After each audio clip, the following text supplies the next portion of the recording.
What is the easiest demon in Geometry Dash? You may think it's the Lightning Road, or Shiver, or maybe even the Nightmare. But there's one that's even easier. A level that's so easy that half the gameplay is just completely empty. And this level is Runes of Destiny. And in this video, I'm going to show you how you can beat this level easily. First, you're going to want to turn on low detail mode because the level does get pretty flashy, especially towards the end. And now, let's play. So, the first part isn't too bad. There are just a couple of orbs here and there, and there are also jump indicators, so you know where to jump.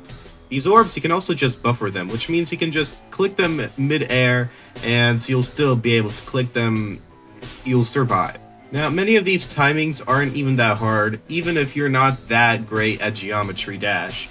You'll still be able to do this relatively easily. For this section right here, you can just hold in the air and you can just skip the timing for the triple spike, which just shows how easy this level is, especially in the beginning. Now, this part right here is just, you don't have to click at all. It's just completely free up until the drop, and this is the first part where it's just, wow, there's no clicks at all. Now here is the drop, and let me just tell you, it's not very difficult. All you have to do for most of the drop is to just spam. Just keep spamming. It shouldn't be that hard to just spam and keep spamming. And then here's a dash orb where you just hold, of course. Now we get to the first part where it might be a little difficult for a couple of the newer players or people who aren't just that good at the game, where you just have to maneuver the ship around these little structures. And there is low gravity, so it shouldn't be that difficult to move. And I think it will be very easy to learn this part, especially if you just practice it once or twice. This robot part is just 2 big jumps in a row, and then you just have to click once for this orb. And now we just got some basic ball gameplay where you just kind of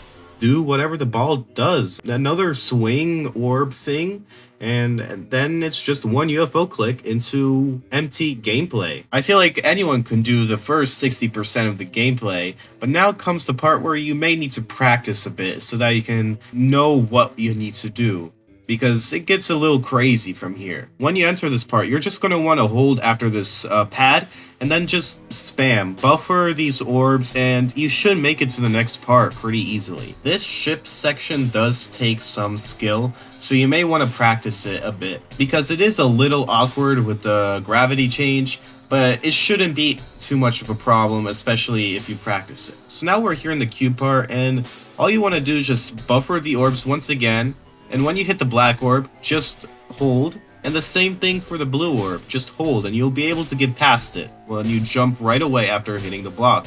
Over here, in this section, you'll just need to click on the orbs, click when you get through the portals.